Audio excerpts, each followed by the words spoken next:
లేకుండా అయింది ఉందా అన్ని మిషన్స్ అవునా కదా.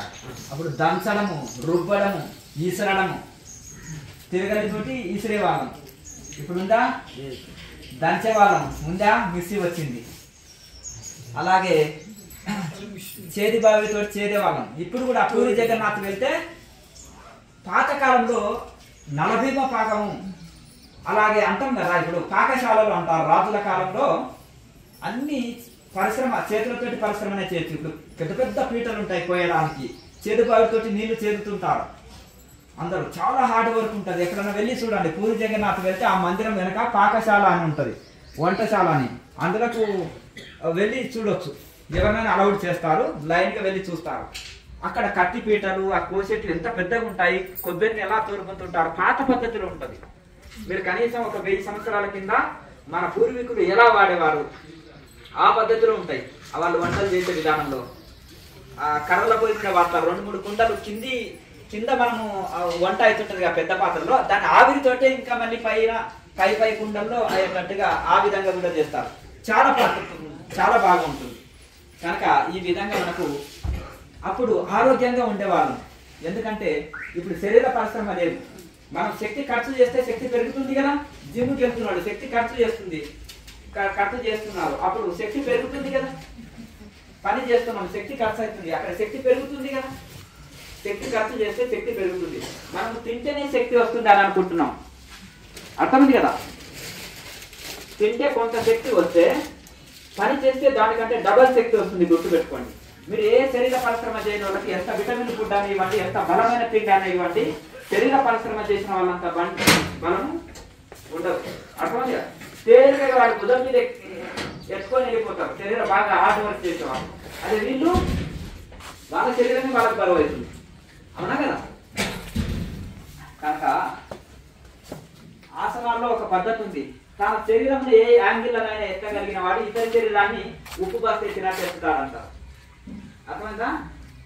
ఇప్పుడు మన శరీరాలే మనకు బరువు అయిపోతుంది. అంటే మీరు కాదనుకోండి కొంత. ఎందుకంటే కనుక శరీరానికి కొంత పరిశ్రమ కూడా అవసరమే. ఎవరైతే పగలు నడుస్తారో రాత్రి 4 గంటలకు లేచి నడవలసిన అవసరం లేదు. ఎందుకంటే డాక్టర్ చెప్పారండి, బీపీ షుగర్లు కంట్రోల్ అవుతాయి, లేకపోతే వాకింగ్ లేకపోతే నీకు చాలా కష్టం అని. అట్లా అప్పుడు అందుకని వాకింగ్ చేస్తున్నాం. అలా కాకుండా ఎవరైతే ఈ ప్రాణాయామ అభ్యాసము ధ్యానం చేస్తారో వాళ్ళకి ఏ వాకింగ్ అవసరం లేదు. జాగింగ్, వాకింగ్, జిమ్, ఎక్సర్సైజులు ఏది అవసరం లేదు. ఇక్కడ చెప్పిన చిన్న చిన్న సింపుల్ ఆసనాలని, సింపుల్ ఎక్సర్సైజులు చేసుకొని మనం నిరంతరం సాధన చేసుకుంటే అయిపోతుంది. స్టార్టింగ్ లో చాలా ఆసనాలు కానీ అవసరం లేదు శరీరానికి. కానీ ఎప్పుడైతే నాడులు శుద్ధి అయిందో, ప్రాణాయామ అభ్యాసం వలన నాడులు శుద్ధి అయిందో, అప్పుడు ఇంకా ఎక్కువ ఆసనాలతో అక్కడ ఉండదు.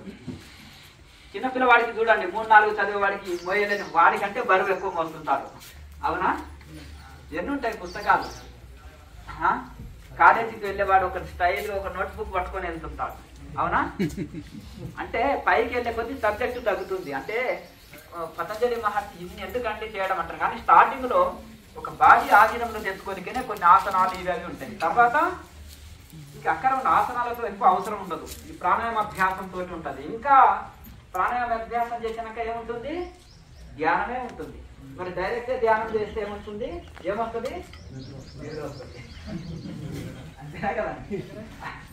వాళ్ళ నిద్రని ధ్యానంగా ఊహించుకోండి అంటున్నారు. అది చాలా తప్పు. అంటే తెలియదు. ఇప్పుడు చిన్నపిల్లవాడు పిల్లిని చూసి పులి అన్నాడు అనుకోండి, అసలు తప్పు కాదు, అతనికి తెలియని అమాయకత్వం. కనుక మనము ఎందుకంటే అందుకనే శాస్త్రాన్ని ఎందుకు చదవాలి అని అంటే ఎందుకు చదవాలి. అందుకని ఒక మంచి అనుభవజ్ఞులు దగ్గర మనం ప్రశ్న వేస్తే, మనం తప్పు ప్రశ్న వేసినా అడగడానికి మనకు రాకున్నా ఆయన కరెక్ట్ ఎట్లా అడగాలని కూడా చెప్తారు. అసలు ప్రశ్న ఇట్లా కాదు నాయన ఇలా వేయాలంటారు. వాళ్ళు ఉల్టా ప్రశ్న వేసినా దాన్ని రివర్స్ కరెక్ట్ జవాబు చెప్తారు. కనుక ఎందుకంటే అందులో అపారమైన ఆయన ఈ పనిలో అంటారు. ఎవరైనా డ్రైవర్ని పెట్టుకుంటే ఎంత ఎక్స్పీరియన్స్ అంటారు. అవునా. 40 years అంటే అబ్బో అపారమైన అనుభవం ఉంది ఇతనికి అని వెంటనే సెలెక్ట్ చేసుకుంటారు మీరు. అంతేనా. ఇంకా ఏమన్నా ఉన్నదనుకోండి, ఒకసారి కారు రౌండ్ కొట్టా రివర్స్ గేర్లో తీసుకొచ్చి ఇక్కడ పెట్టు అంటాం అనుకోండి. అవునా. ఇప్పుడు మన లైసెన్స్ ఇవ్వాలంటే ఏం చేయాలి, 8 కొట్టాలి, రివర్స్ తీసుకొచ్చి అక్కడ పెట్టాలి. అంతేనా. అలాగే అట్లా అందులో అనుభవం తెలుస్తుంది ప్రతి పనిలో కూడా. అలాగే కనుక ఈ యొక్క అపారమైన అనుభవం యోగం పైన కానీ మెడిటేషన్లో కానీ అపారమైన అనుభవం ఉన్న వాళ్ళ దగ్గర శిక్షణ తీసుకుంటే మనం తప్పు చేస్తున్నా వాళ్ళు కరెక్ట్ సరి చేస్తారు.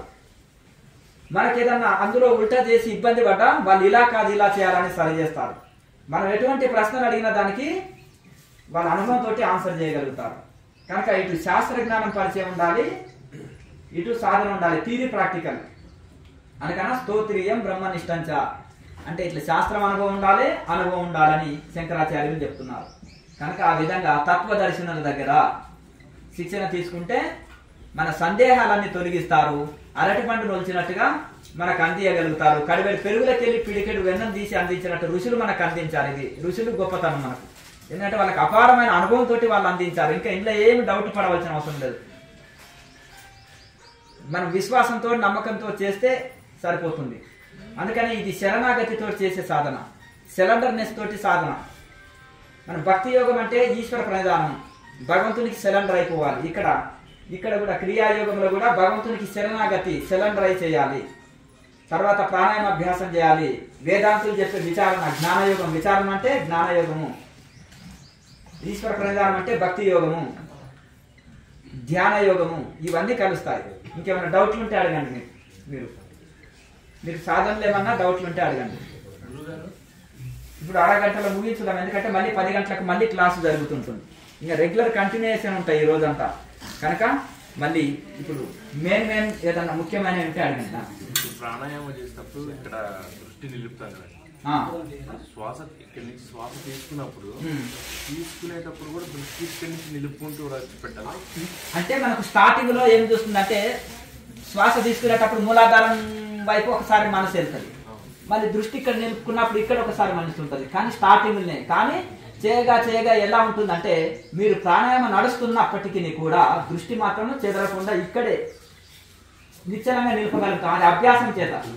ఇప్పుడు భరతనాట్యం చేస్తున్నప్పుడు కొంతమంది అమ్మగారులు ఏం చేస్తారు, నెత్తి మీద మన కలశం పెట్టుకుంటారు, కలశం మీద జ్యోతి పెడతారు. జ్యోతి పెట్టినప్పటికీ కూడా నానా భంగిమలో నాట్యం చేస్తున్నా ఈ కాలు తీసి ఇక్కడ ఈ వైపు పెట్టేస్తారు, ఈ కాలు తీసి ఇక్కడ తీసుకొస్తారు. మరి అక్కడ కలశం ఉంటుంది, నెత్తి మీద కలశంలో జ్యోతి ఉంటుంది. జ్యోతి కింద పడుతుందా, బ్యాలెన్స్ చేస్తారు. ఎందుకు బ్యాలెన్స్ చేస్తారు అంటే అభ్యాసం బలం, అలాగే ప్రాక్టీస్ బలం. అది అలాగే మనం రెగ్యులర్గా సాధన ప్రాణాయామ అభ్యాసం చేస్తున్నా, ధ్యానం చేస్తున్నా అంటే ప్రాణాయామం చేస్తున్నప్పటికీ కూడా స్థిరంగా దృష్టి ఇక్కడనే నిలపగలుగుతాం. ప్రాణాయామం సాగుతూనే ఉంటుంది, అది సాగని, కానీ దృష్టి మాత్రం ఇక్కడే ఉంటుంది. ప్రాణాయామం నడుస్తున్నప్పటికీ స్థిరంగా దృష్టి మాత్రం ఆగ్నేయ చక్రంలో నిలపగలుగుతాము. అదేంటిదంటే అభ్యాస బలం చేత. ఇప్పుడు మనం చక్కగా 2 చేతులు పట్టుకుని కొత్తవాడు చూడండి ఇట్లా చూస్తుంటాడు, ఇంకా అసలు చదరకుండా ఇట్లా గాబల పడిపోతుంటాడు. అది వెహికల్ ముందు రాకముందే బ్రేక్ కొట్టేస్తుంటారు, వాళ్ళని కన్ఫ్యూజ్ చేసేస్తుంటారు. వీడు కొత్తగా బిగినర్ ఉన్నట్టున్నాడు, లెర్నర్ ఉన్నట్టున్నాడు అనుకుంటాం. మనమే తప్పుకొని వెళ్దాం, ముందుకు ఎయిర్పోర్ట్ ఉందిరా బాబోయ్ అనుకుంటాం. అవునా?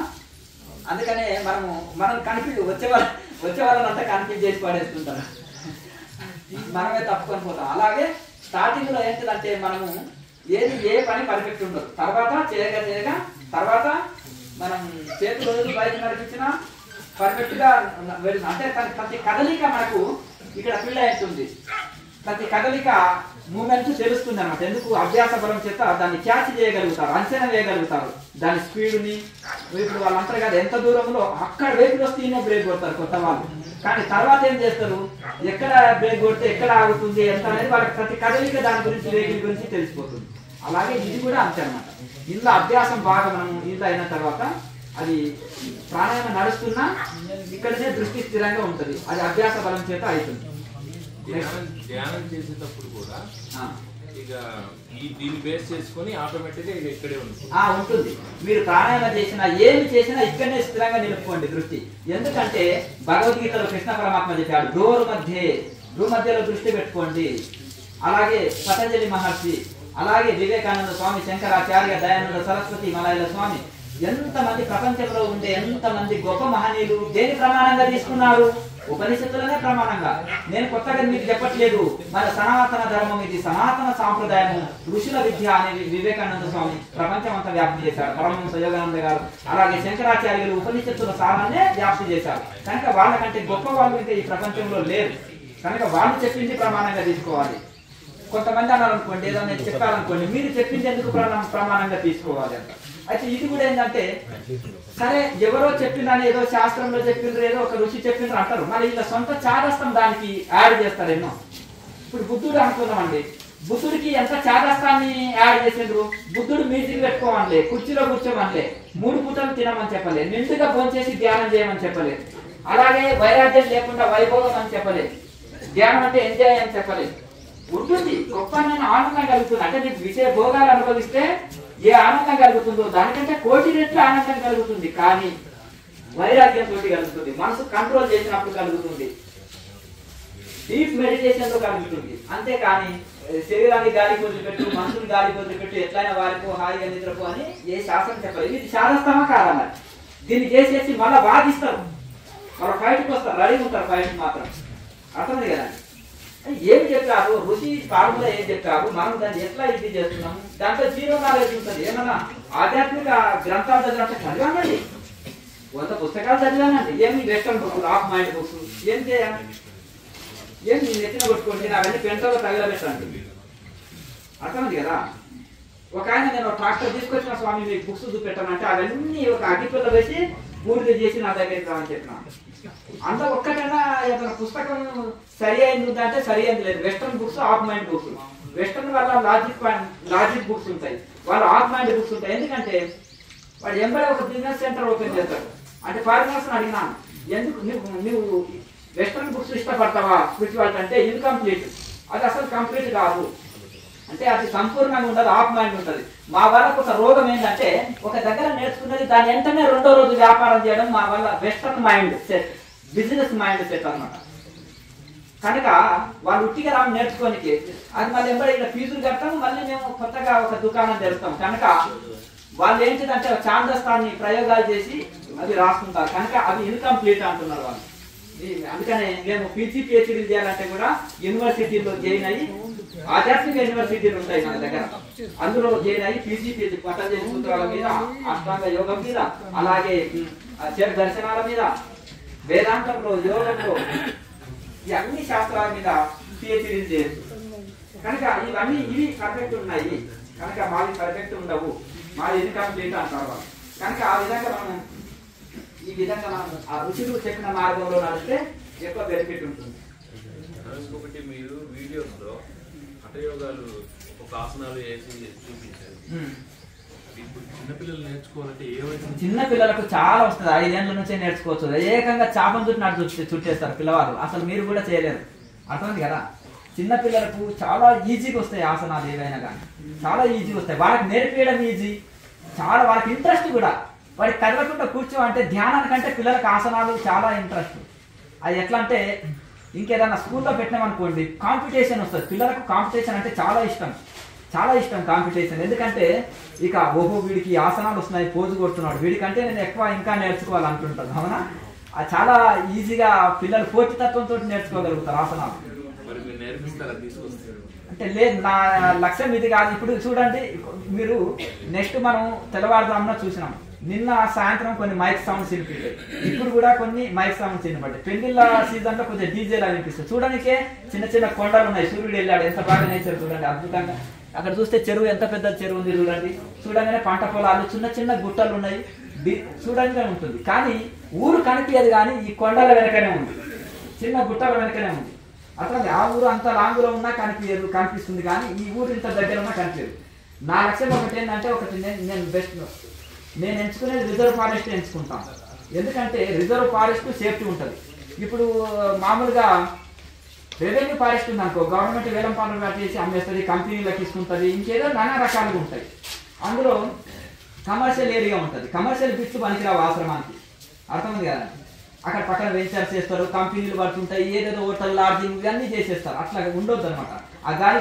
ఇప్పుడు పల్లెటూరులో ఏంటంటే డబ్బు పట్టుకొని దగ్గర సెంటర్ దాకా రాగలుగుతారు. ఇంకా ఒకటి ఏంటిదంటే, మీ గుట్టలు ఏంటంటే వైన్ తాగేవాడు వైన్కి మంచి ఏకాంతం ఎంచుకుంటాడు. ఊరు వాతావరణాన్ని దగ్గర ఉండదు, ఊరి గాలి తగిలొద్దు చూడండి ఆశ్రమాలకు. అందుకనే అరణ్యాలు ఉండేది పూర్వకాలంలో, ఋషికాలంలో. అర్థమైంది కదా. ఇప్పుడు కూడా చాలా మటుకు నేను ఒకటి ఆలోచన చేసింది ఏంటంటే, మహా సంపన్నులైన స్వామీజీలు నడిపేదో లేకపోతే ఒక కోటీశ్వరుడు దానికి వెనక ఉండి నడిపించడానికి అతనికి ఒక 1000 కోట్లు తీసుకురావాలంటే వితిన్ 2-3 నెలల్లో వసూలు చేయగలుగుతారు. కానీ ఇటువంటి ధర్మంగా నడిచే సెంటర్స్ ఎవరు విశ్వసించారు. దీనికి ఏటీజీ ఉంది, 12A ఉంది, అన్నీ ఉన్నాయి, ట్యాక్స్ ఎగ్జామ్షన్ వస్తుంది, అన్నీ వస్తాయి. కానీ మేము చెప్పము, మా కార్యకర్తలతో చెప్పనియాలి. ఇటువంటి సెంటర్స్ ని నడపాలంటే చాలా ఉన్నాయి. నిస్వార్థంగా అందించడానికి అండదండగా ఉంటే మాకు ఫ్యామిలీ ఉండదు, అటాచ్మెంట్ డిటాచ్మెంట్ ఉండదు, 100% సమాజానికి సేవ చేసి చూపెట్టగలరు. కానీ ఎంతమంది ముందుకు రాగలుగుతారు దీనికి ఫండ్స్ ఏర్పాటు చేయడానికి? అర్థమైంది కదండి. అదే ఒక్కొక్క సంస్థ 50,000 మందిని, 1,00,000 మందిని, 50 లక్షల మందిని చందాలకు పంపిస్తారు. మీకు తెలుసా? ఒక ప్రోగ్రామ్ చేయటం కోసం అటు 500-600 కోట్లు చందాలు వసూలు చేస్తే వాళ్ళ 100 కోట్లు ఎప్పుడు ఆడిటర్కి చెప్తాడు, మరి నాన్న మనం 100 కోట్లు లాసులు చూపెట్టాలంటే మన సంస్థ ఏంటిదంటే, అదేంటంటే నా చేతుల పని, కంప్యూటర్ సిస్టమ్ ఉంది, టకా టకా టకా ఇక్కడ 10 రూపాయలు 1000 రూపాయలు వేయచ్చండి, పర్వాలేదు, దీనికి 1000 రూపాయలు అయిందంటే రాస్తే అయిపోయా, అంతేనా, చేయనా అన్న, నీకు డబల్ చార్లు ఇస్తా అని అంటాడు. అట్లా ఇవన్నీ చూపిస్తుంటారు. ఎప్పుడు చూసినా లాస్లో చూపెట్టవచ్చు. ఎందుకంటే గవర్నమెంట్కి ట్యాక్సీలు ఎగ్గొట్టడానికే ప్లస్ ఇక్కడ ప్రపంచంలో దోచాలి కదా. ఇంకా ఇట్లా లాజిక్ పాయింట్స్ తోటి నడుస్తాయి సంస్థలు. అర్థమైంది కదండి. ఒక సెంటర్ ఆధ్యాత్మికంగా ఉండి అందులో చిన్నపిల్లలకి ఫ్రీ యోగా క్లాసెస్.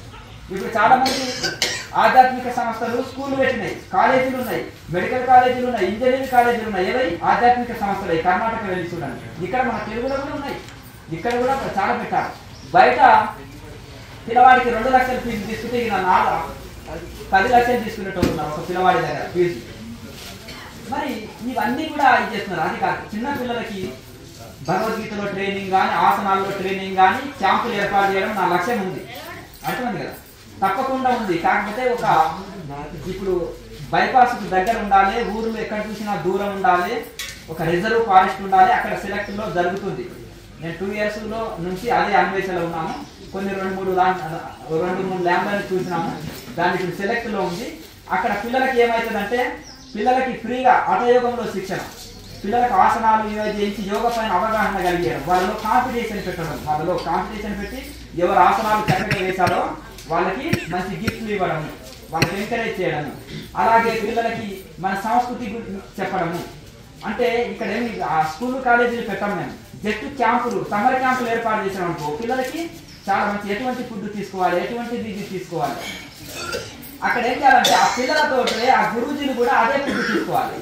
మళ్ళీ మనం లోపలికి వెళ్ళి మంచి భోజనము తిని పిల్లల్ని మాత్రం ఇవి తినమంటే తినరు. వాళ్ళతో పాటు ఆ నేరక గురువుజీ కూడా అవే తిని ఉండాలన్నమాట. ఒక పూట రా ఫుడ్ ఇవ్వాలి, మిగతాది తేలిక ఆహారం. ఇలా దీంతో బెనిఫిట్ మనము ఆన్లైన్ ఫుడ్ ఆర్డర్ ఇచ్చి తింటే దానివల్ల వచ్చే రోగాలు ఏంటివి, దానివల్ల ఎటువంటి సైడ్ ఎఫెక్ట్లు వస్తాయి వాళ్ళలో అవగాహన కలిగాలి. ఫ్రిడ్జ్ ఐటమ్ తింటే ఎట్లా ఉంటుంది, ఓవెన్లో హీట్ చేసి తింటే ఎట్లా ఉంటుంది, ఫ్రిడ్జ్ ఐటమ్ని వేడి చేసి తింటే నష్టాలు ఏంటిది, వాళ్ళలో అవేర్నెస్ కలిగించి వాళ్ళలో అవగాహన కలిగించి పూర్వ జీవన విధానం ఎట్లుంది, భారతదేశం గొప్పతనం ఏంటి, రుచి పరంపర ఏంటిది అనేది. ఈ విధంగా ఒక రోగం ఏంటంటే మన దగ్గర శాలివాహన రాజులు ఇంకా గొప్ప గొప్ప చక్రవర్తుల చరిత్రని వక్రీకరించి ఈ దొంగలైన ఈ మొఘల్ చక్రవర్తులని హీరోలను చేసి రాశారు చరిత్రలు. మీకు తెలుసా? క్రూరులు 1000 మందిని చంపితే వాడికి ఒక బిరుదు, 1,00,000 మందిని చంపిన వాడు ది గ్రేట్. గోవులను చంపిన వాడు, రేపు చేసిన వాడు హీరోలను చేసేసిండ్రు. ఈ తప్పుడు చరిత్రలు, తప్పుడు పాఠ్యాంశాలు ఇప్పుడు నడిచేటివన్నీ. అర్థమైంది కదా. అదే మన చక్రవర్తులు గొప్ప గొప్ప వీరులు, ధననాత్ములు, వెన్నుపోటు లేదు. నువ్వు కింద పడ్డదా మళ్ళీ కత్తి ఇచ్చేవాడు, కత్తి ఇచ్చేవాడు, కత్తి తీసుకో పోరాడదాం. వీడు ఏంటంటే అరే నేను ఇట్లా యుద్ధం చేస్తుంటే వెనకాంగా వచ్చి పోడు. అర్థమైంది కదా. ఇప్పుడు ఇచ్చే ట్రైనింగ్ లేదు. మొఘల్ చక్రవర్తులు అంటే వెనకాంగా వచ్చి పోడు చూడే, దిడ్డిదారంగా వచ్చి అటాక్ చేయడమే అంతే తప్ప మన వాళ్ళు చాలా ముక్కుసూటిగా ఉంటాయి. ధర్మమైన యుద్ధం అంటారు. సూర్య ఉదయానికి స్టార్ట్ అయితే మన సూర్య అస్తమాయానికి ఆపాలి అంతే. ఇంకా అంత ఒక ధర్మము, నీతి, యుద్ధ నీతి అనేది అట్లా ఇవన్నీ ఉండేది. ఇప్పుడు ఈ దొంగల గంట చరిత్రలు మనకు అది ఇది చూసేది. ఎవరు సోషల్ పోతే ఔరంగజేబు, అక్బరు, ఇది ఇంకేదో పిచ్చి పిచ్చి వాడి చరిత్రలు, బాబరు, అక్బరు, ఈ వెలవలని చదవచ్చిన క్రమం ఎవరు వచ్చిందంటే ఒక నేత, ఒక దొంగ ఉంటే ఇటువంటి ఈ పనికి మాలిన ఈ పాఠ్యాంశాలే పెడతారు. అర్థమైంది కదండి. అదే మన చరిత్ర ఏముంది, మన యొక్క రాజుల యొక్క పరాక్రమం చూపెట్టు, ధర్మాత్ములైన రాజుల గురించి చెప్పండి, అలాగే రామాయణ భారత భాగవతంలోని మంచి నీతి కథలు చెప్పండి, ఇంకా పిల్లలకి మంచి ఇన్స్పిరేషన్ అయ్యే ఇన్స్పైర్ అయ్యే ఒక మంచి దేశభక్తుల చరిత్రలు ఇవ్వండి, భక్తుల కథలు ఇవ్వండి, అలాగే ఇంకా మంచి ధర్మాత్ములైన రాజుల కథలు ఇవ్వండి. కనుక ఈ విధంగా వాళ్ళకు చాలా పాఠ్యాంశాల్లో కూడా చాలా మార్పు చేస్తే మంచిది. అయితే పిల్లలకి ఆటయోగంలో మంచి శిక్షణ ఇవ్వచ్చు. అయితే మా లక్ష్యం అదే ఉంది, అర్థమైంది కదా. మా లక్ష్యము అదే, చిన్నపిల్లలకి సమ్మర్ క్యాంపులుగా ఏర్పాటు చేసేసి యోగ ఆసనాల్లో శిక్షణ ఇవ్వడము, అలాగే ఇంకా కొంతమందికి 1 వీక్ క్యాంపులు కూడా ఏర్పాటు చేసేసి అటయోగ ఆసక్తి ఉన్న వాళ్ళకి ఆసనాలు నేర్చుకోవచ్చు. అలాగే ఫుడ్లో కూడా శిక్షణ, కొంతమందికి ఆహారం ఎట్లా చేసుకోవాలి, దీని బెనిఫిట్ ఏంటిది, అల్లం ఎక్కువ వేస్తే ఏంటిది, జీలకర్ర ఎక్కువ వేస్తే ఏంటిది, వాటి వస్తు గుణ దీపిక అని ఉంటుంది. ఆ వస్తు గుణ దీపికలో దాన్ని చదివించాలి ప్రతి ఒక్కరికి. అంటే ఏ కూరగాయ తింటే ఏ లాభం ఉంటుంది, ఏ విటమిన్ తక్కువ ఉంటే ఏ రకమైన ఫుడ్ తీసుకోవాలి. మనకి విటమిన్ లోపం ఉందండి, కంటి చూపు తక్కువ ఉంది, మరి ఏం చేయాలి మనం? కంటి చూపు పెరిగే విటమిన్, మిగతా విటమిన్ ఓకే మనకు, అది తక్కువ ఉన్నప్పుడు దానికి సంబంధించిన ఆకుకూరలు ఏంటి, దానికి సంబంధించిన కూరగాయలు ఏంటి, దానికి సంబంధించిన పప్పులు ఉంటాయి 10 రకాలు, అవి ఎట్లా వాడాలి మీకు. అలాగే ఇంకొక రకమైన కాల్షియం తక్కువ ఉంది, మోకాళ్ళ నొప్పులు వచ్చినాయి, మరి మీరు ఎటువంటి ఫుడ్ తీసుకుంటే కాల్షియాన్ని భర్తీ చేసి కాళ్ళ నొప్పులు పోగొట్టుకోవాలి. అంటే మనము తీసుకునే ఆహారమే ఔషధము. అలాగే మన యొక్క ఆ విధంగా ఉండాలి, ఆహారంలో మార్పు చేసుకొని ఎట్లా ఆరోగ్యాన్ని కాపాడుకోవాలి. నేచర్ ఫుడ్ తోటి, నేచురోథెరపీ, దీన్నే నేచురోథెరపీ అంటారు. ఆ నేచురోథెరపీ ద్వారా మనం ఆరోగ్యాన్ని ఎట్లా రక్షించుకోవాలి, ఆరోగ్యం కాపాడుకోవడంలో అవేర్నెస్ కలిగాలి, ధ్యాన యోగంలో వాళ్ళకు అవగాహన కలిగాలి. ఇవన్నీ ఉన్నాయి, మా లక్ష్యాలు ఉన్నాయి. నేను ఎక్కడ ఫండ్స్కు పంపను, 18 సంవత్సరాలు అయింది సంస్థ నడపబట్టి, ఎక్కడ ఫండ్స్కి వెళ్ళను. అర్థమైంది కదా అండి. ప్రతి ఒక్కటి ఒక ఆన్లైన్ లెక్క ఉంటుంది, అర్థమైంది కదా. ఇక్కడ చేతికి చాపడం అని ఉండదు, ఇక్కడ ఆన్లైన్ లెక్క ఉంటుంది, అర్థమైంది కదా అండి. కరెక్ట్గా మేము మన ప్రతి సంవత్సరం కూడా ఆడిట్ ఫైల్ చేస్తాము, అర్థమైంది కదా. ఒక పెద్ద పెద్ద సంస్థలు కూడా కొన్ని ఉన్నాయి ఇక్కడ, ఎవరు ఏమి ఇది లెక్క ఉండదు, జమా ఖర్చు ఉండదు, అర్థమైంది కదా.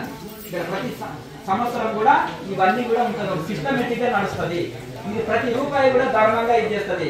వ్యాపారాలు చేయడం కాదు, లక్షల కోట్లు వేల కోట్లు దోచి ప్రజాధనాన్ని వ్యాపారం చేయడానికి కాదు వచ్చేది. ఎందుకు నేను ఇంత ముక్కుసూటిగా నేను మాట్లాడలేదు. నాకు 100 ల్యాండ్స్ ఆఫర్ ఇచ్చినా నేను నిరాకరించిన, అది ఆశ్రమానికి యోగ్యం కాదన్నాను. రాసుకొని అన్ని అమ్మేసి ఇంకో తాను కట్టినామనుకో, అతనికి నేను ఏం మాట ఇచ్చుంటాను, ఇక్కడ ఆశ్రమం కట్టాలని నేను మాట ఇస్తేనే ఇస్తాడు దాత స్థలం. ఇచ్చినప్పుడు మరి అది అమ్మితే నేను చీటింగ్ చేసినట్టా కాదా చెప్పండి. హైదరాబాద్ లో 2.5 ఎకరాల గచ్చిబోయిలు ఆశ్రమం ఇస్తా నిరాకరించిన, 300 కోట్ల ఆశ్రమం. ఎందుకు? వేటి పెరుగుతుంది స్వామి, హైదరాబాద్ లో సెంటర్ ఉంటే ఎట్లా, వృద్ధులు కట్టారు, వాళ్ళ వయసు అయిపోయింది, నాకు ఇష్టం లేదని చెప్పినాను. అదే అరణ్యంలో ఇస్తావా, కొంత ల్యాండ్ ఇప్పించగలరు అంటే మా దగ్గర డబ్బు లేదండి అన్నారు. ఇంకా సరే నమస్తే అని చెప్పి ఇంకా వేరే ఉంటుంది, మా స్థలంలో కట్టండి, మా పూర్వీకులు 20 ఎకరాలు 30 ఎకరాలు రోడ్డు మీద ఇస్తామంటే రోడ్డు మీద నాకు అక్కర్లేదని చెప్పిన. అడవిలో కావాలంటే కొనుక్కోవాలి, అర్థమైంది కదా. ఇది పరిస్థితి. కనుక ఈ విధంగా ఎటువంటిదో అంతా దొంగలకు వేల కోట్లు దోచి పెడుతున్నారు. ఇక్కడ ఒక మంచి సంస్థకి అండదండగా ఉన్నప్పుడు నేను ఎన్నడూ దీని గురించి మాట్లాడలే, కానీ ఒక్కోసారి నేను ఆలోచన చేస్తాను, అంటే మన లక్ష్యాలు గొప్పవి ఉన్నాయి, గొప్ప సర్వీస్ అందియాలని ఉన్నది. కనుక ఇప్పుడు ఈ సంస్థలో కూడా కూలి చేసేటోళ్ళని కమిటీలో తీసుకున్నాను. గుర్తుపెట్టుకోండి, నా దృష్టిలో సంపన్నులు కమర్షియల్గా ఆలోచిస్తారు, నా జుట్టు పట్టుకొని ఆడిస్తారు. నేను స్వేచ్ఛగా ఉన్నా కాబట్టి, అడవిలో సింహం ఎంత స్వేచ్ఛగా ఉంటుందో ఒక సన్యాసి అంత స్వేచ్ఛగా ఉంటాడు. స్వేచ్ఛగా ఉంటేనే ఫ్రీ సర్వీస్ అందిస్తారు. అదే ఒక సంపన్నుని నన్ను ఎక్కించుకున్నాను అనుకో, ఆ గేట్ కానీ మొదలు 300 పార్కింగ్ పెట్ట కాడకంటారు. అర్థమైంది కదా. మేము ఒక సేవకులుగా పనిచేస్తాం స్వామి, మీరు మా నుంచి ఏమాత్రం డబ్బు అడుగుతలేరు, చందాలకు తిప్పుతలేరు, డొనేషన్ల కోసం తిప్పుతలేరు, ఏం అడుగుతలేరు, జస్ట్ ఊరికే నెంబర్స్ కమ్మని చెప్పారు. మీ సర్వాధికారాలు మీ చేతిలో పెట్టుకొని రన్ చేయండి, ఆటోమేటిక్గా ఉంటుంది. నాకు చెక్ పవర్ లేదండి, కానీ 1,00,000 కోట్లు ఉన్నాయి. ఒక దొంగ చేతిలో పెట్టినా దాని కింద నేను బానిస అయినా. 1,00,000 ఎకరాలు పొలం ఉందండి, మాకు లేదండి, చెక్ పవర్ లేదండి. నువ్వు చెక్ పవర్ పెట్టుకున్నావా పెట్టుకోలేదా, నీ పేరు మీద ఉంది, నీ పేరు మీద వస్తున్నాయి డబ్బులు, దాన్ని సద్వినియోగం చేస్తున్నావా దుర్వినియోగం చేస్తున్నావా అనేది నీవు రెస్పాన్సిబిలిటీ. ఆ గృహస్థుని సూచిస్తలేరు డబ్బు, నువ్వు ఒక సన్యాసి అని నీ పేరు మీద వస్తుంది, మరి నువ్వేం సద్వినియోగం చేస్తున్నావు? నీకు చేత కాకపోతే ఆ సంస్థని నడపకు, అంతే కదండి. కనుక వీళ్ళని అడ్డు పెట్టుకొని వాళ్ళు వ్యాపారాలు చేస్తారు. వీడు కూలివాడే, వాడు కూలివాడే.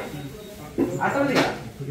ఈ సన్యాసి కూలికే వచ్చాడు, అతను కూలి పని చేయడానికి వచ్చి నార్త్ ప్లేస్ కలిస్తే కరెంట్ ఉత్పత్తి అయినట్టు నువ్వు సైలెంట్ ఉండు స్వామి, ఇలాను పాదాలు ముందలే కళ్ళు మూసుకో, నారాయణ నారాయణ అయిపోయి వాడు కాళ్ళు కడుక్కుంటాడు, వెళ్తాడు. 10 ఆల్రెడీ టోకెన్ అమౌంట్ అక్కడ ఇచ్చేస్తాడు, 10 లక్షలు అక్కడ కడితేనే అయిపోయి కాక నీవు స్వామి. ఇది ఇప్పుడు ఇది నడుస్తుంది. ఫారెస్ట్లో అమ్మగా రిజిస్టర్ పొలాలు ఉంటాయి, తప్పకుండా ఉంటాయి. మేము అనుభవంతో పలికే మాటలు. మీరు హిమాలయాలు అంతా ఫారెస్టే కదా, అందులో రిజిస్టర్ పొలాలు ఉన్నాయా? ఉన్నాయి కదా, ఉన్నాయి. ఎందుకు లేవు? ప్రతి ఒక్కరికి ఉంటాయి. ఋషికేశ్, హరిద్వార్, బద్రీనాథ్లో ఉన్నాయి రిజిస్టర్ పొలాలు.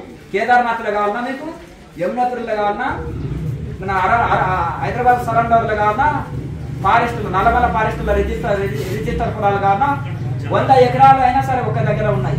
అర్థమైంది కదా. మేము చూసి మాట్లాడుతున్నాం అన్ని. ఇప్పుడు ఇక్కడికి కలెక్టర్ గారు వచ్చి లాంచ్ చేసిపోయారు. అర్థమైంది కదా. ఎమ్మెల్యేలు, మినిస్టర్లు అందరూ వచ్చి చేసిపోయారు. మీరు కావాలంటే డబ్బులు పెట్టి కొనుక్కోండి. అట్లేం లేదు, కమర్షియల్ అయిపోయింది.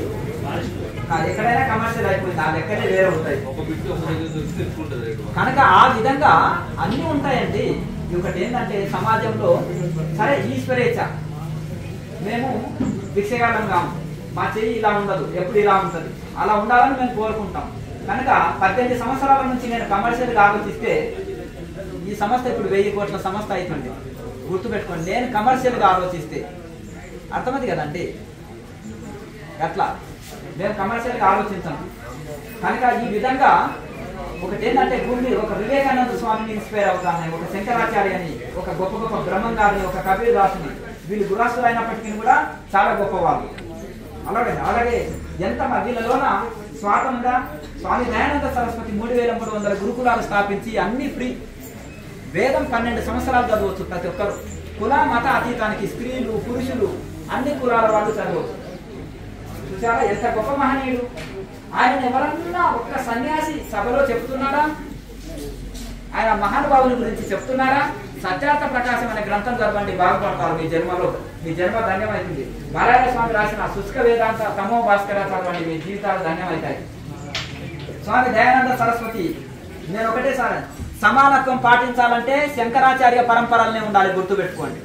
ఎందుకంటున్నా, స్వామి దయానంద సరస్వతి 3300 గురుకులాలు భారతదేశం అంతా స్థాపించిన మహానుభావుడు శంకరాచార్య పరంపర. ఒక వివేకానంద స్వామి శంకరాచార్య పరంపర.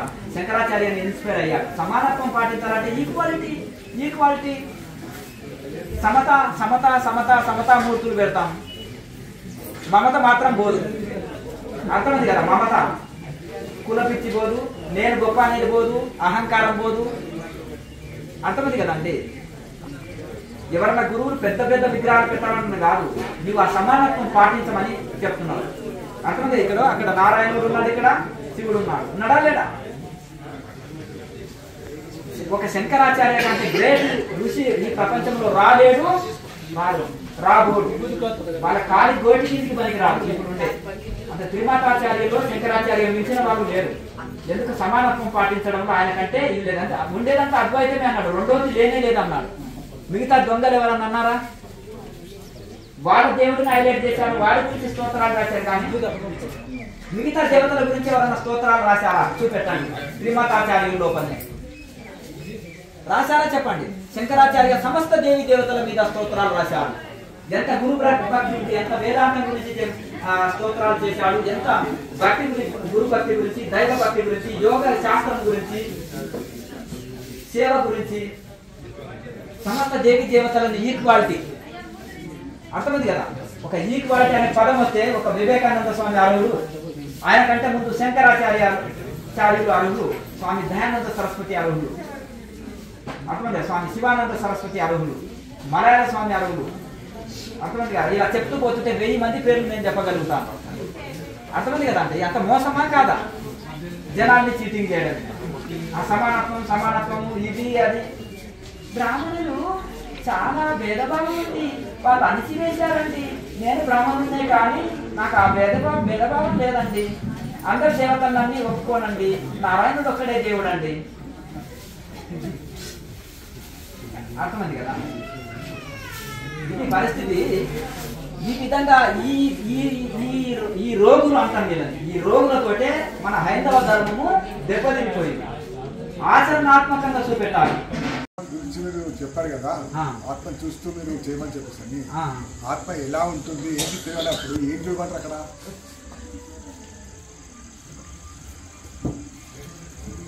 అయితే ఇక్కడ చూడండి, ఈ శరీరానికి పరిగెత్తితే సుఖం కదా, చెప్పండి. ఆయాసం వస్తుందా? నేను సుఖం అనుకుంటున్నా, ఏం లేదా? ఆయాసమేనా? శరీరానికి పరిగెత్తితే ఆయాసము, కష్టము, శ్రమ. మనసుకు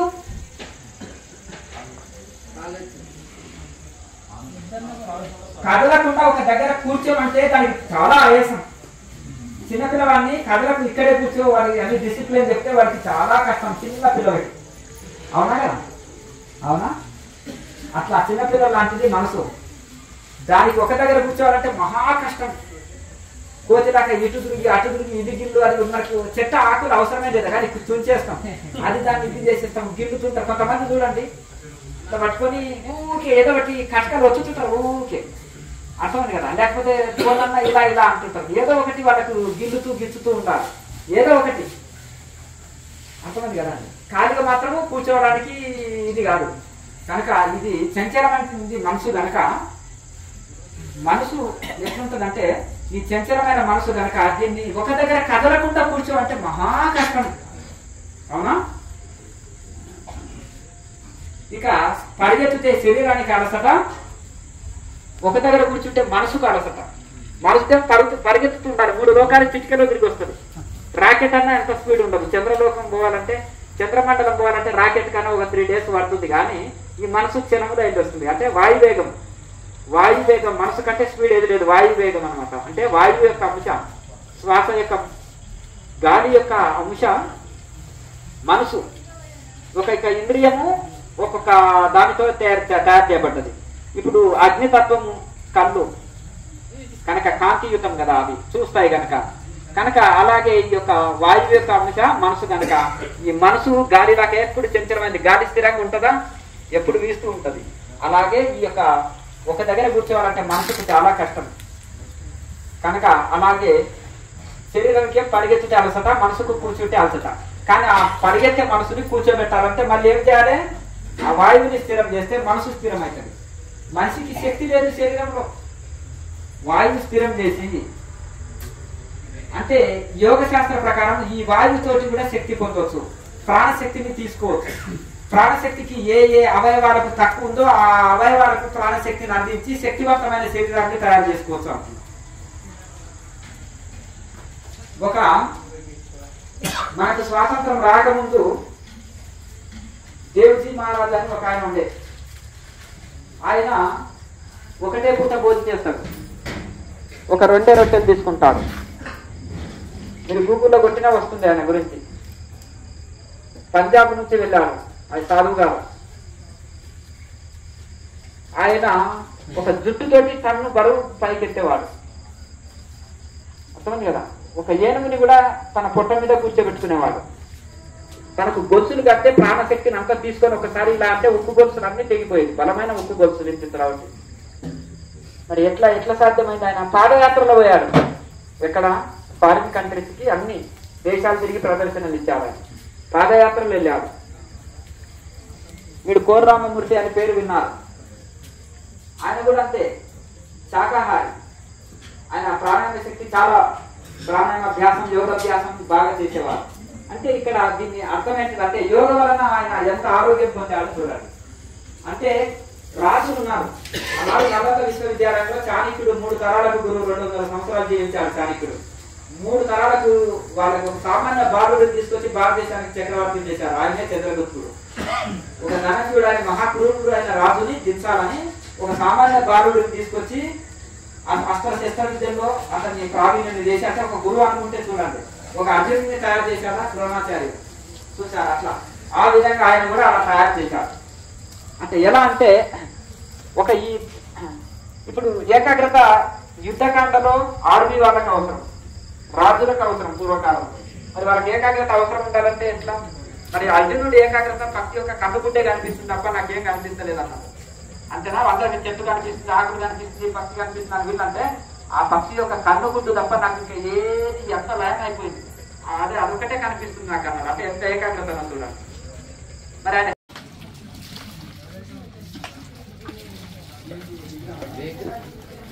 అయిపోయింది.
మనసుని ఆత్మలో లయం చేస్తే ఎంత ఆనందంగా ఉందో.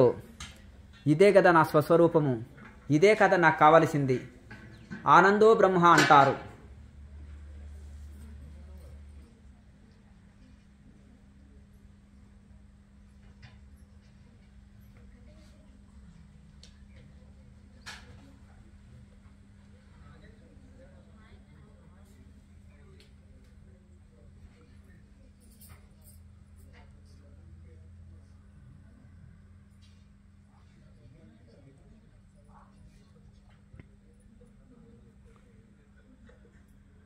ఆనందమే ఆత్మస్వరూపము, ఆనందో బ్రహ్మ అంటారు. దుఃఖము మన స్వరూపం కాదు, ఆనందమే మన స్వరూపం అయి ఉన్నది. కనుక ప్రతి జీవి ఆనందాన్నే కోరుకుంటుంది, దుఃఖము ఏ జీవి కోరుకుంటలేదు. ఆనందమే మన స్వరూపం కనుక ప్రతి జీవి ఆనందాన్నే కోరుకుంటుంది. దుఃఖము తన స్వరూపం కాదు కనుక ఏ జీవి దుఃఖాన్ని కోరుకుంటలేదు.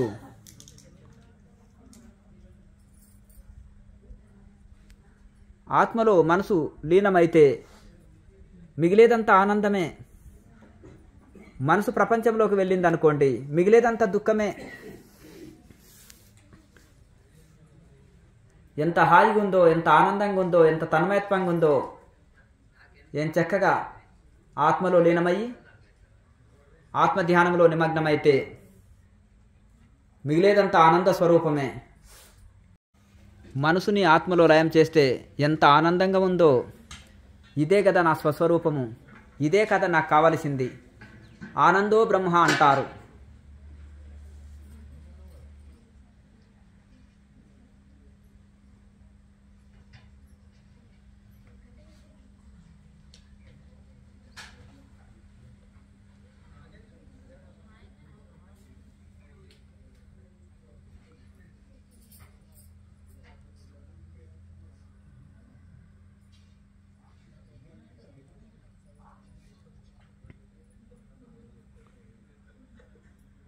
ఆనందమే ఆత్మస్వరూపము, ఆనందో బ్రహ్మ అంటారు.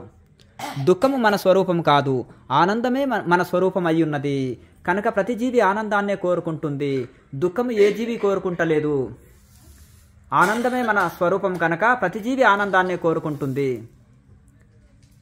దుఃఖము తన స్వరూపం కాదు కనుక ఏ జీవి దుఃఖాన్ని కోరుకుంటలేదు.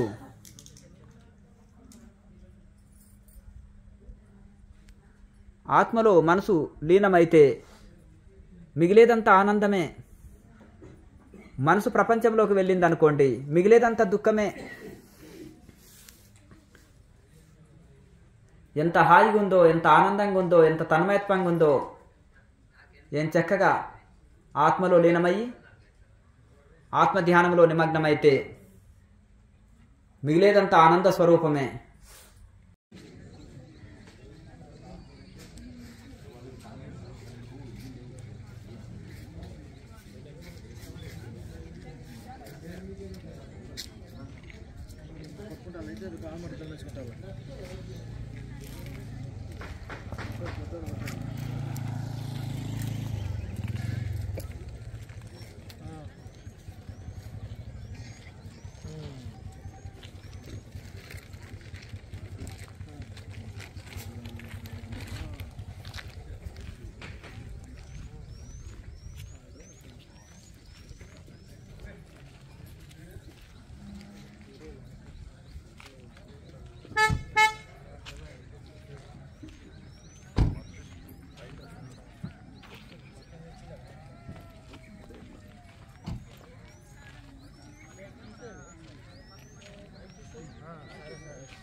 మరొకసారి ఉచ్చరించండి.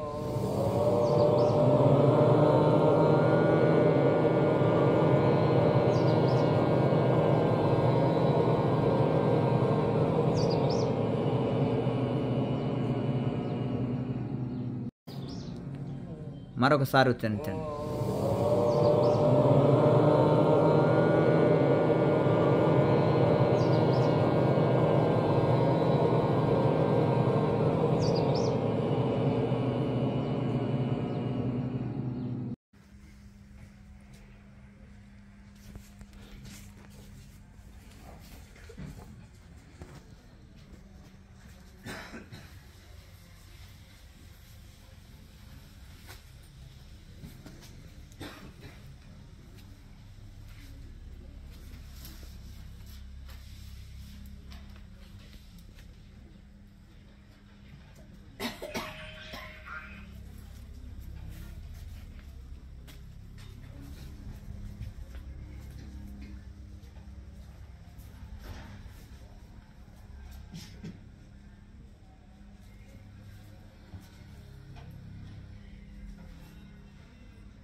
అలా బయట